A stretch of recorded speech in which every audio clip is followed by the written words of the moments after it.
मोदी जी शरद पवार और बाला साहब ठाकरे को खत्म करने की 7 जन्म में बाप जन्म में खत्म नहीं कर सकते। बाला साहब ठाकरे की विचारधारा जन जन और कण कण में है। कितना पैसा दिया नीतीश कुमार, ये मुस्लिम संस्था को कब पैसा दिया? मुसलमानों की संस्था, उसके कई सारी चीजों को आप देख लीजिए। बीजेपी के साथ रहने के बाद औकात नहीं हुई दंगा करने की आज तक। अलाउद्दीन के मरवाने में किनकी भूमिका? लालू भक्ति में वो मर गया। बीजेपी जो चाहेगी बिहार का विपक्ष वही करेगा। बीजेपी ने कितनी कृपा की आपको नंबर 1 बनाने में। बीजेपी ने चाहा ईडी से नीतीश जी को डरवा दिया। बीजेपी जिस दिन चाह लेंगे सिंधे पैदा हो जाएगा। बीजेपी ने चाहा 75 सीट दिलवा दिया। बीजेपी ने चाहा ईडी से नीतीश जी को डरवा दिया।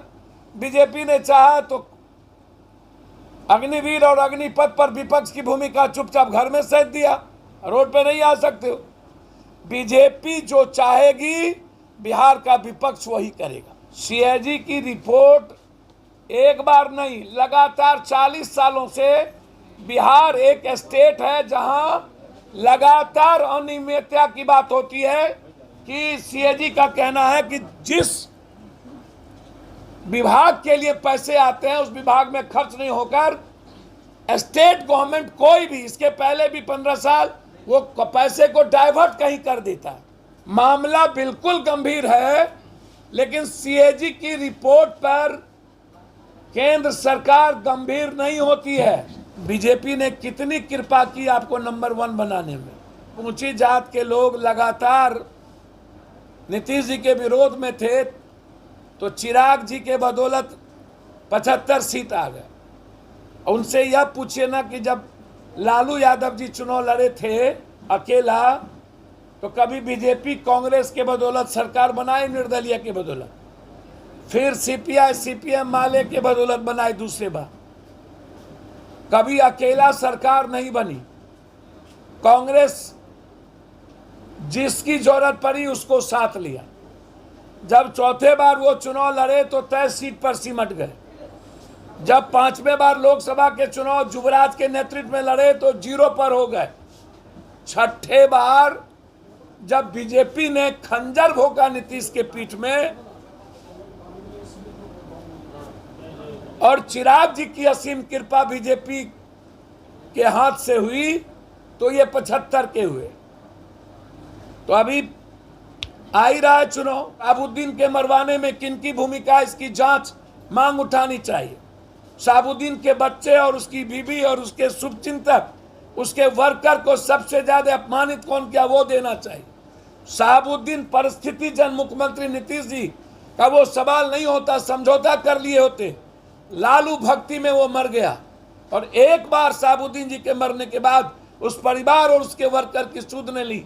इस पर बोलना चाहिए, फातमी पर बोलना चाहिए, एनआरसी में कहां थे उस पर बोलना चाहिए, दिल्ली में घटना घटी कहां थे उस पर बोलना चाहिए। अख्तरुल इमान ने कहा है कि आरजेडी अब अक़लियतों की जो है दुश्मन बन गई है, सियासत की अक़लियत। सर कोई एक दिन से नहीं बनी। अख्तरुल इमाम जी को आज नया लगा होगा।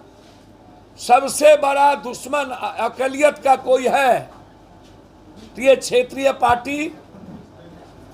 अक़लियत को यदि सही माने में नफरत खत्म करना है तो उन्हें कांग्रेस की ताकत बननी चाहिए। ये क्षेत्रीय पार्टी कभी भी, उससे ज्यादा तो नीतीश कुमार ने मुसलमानों के लिए जितना कर दिया उतना 7 जन्म में ये सोच नहीं सकते।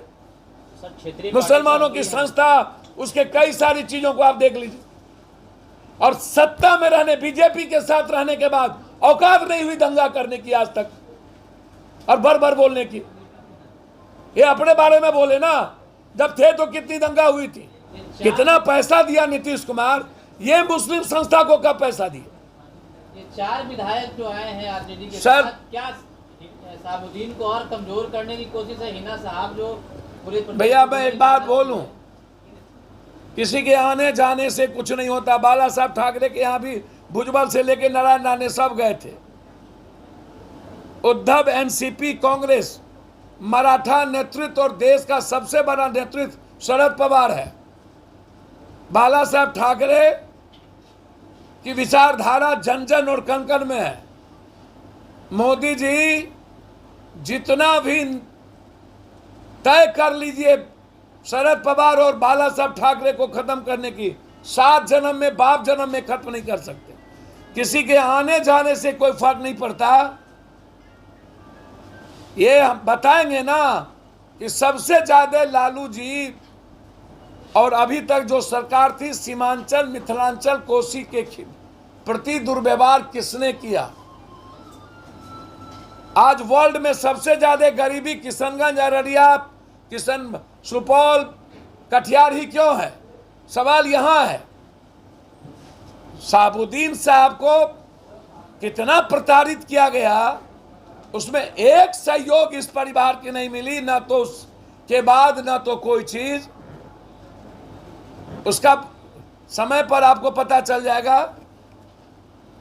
कुछ समाज और कुछ लोग इशूज पर साथ देते हैं, ये याद रखिए।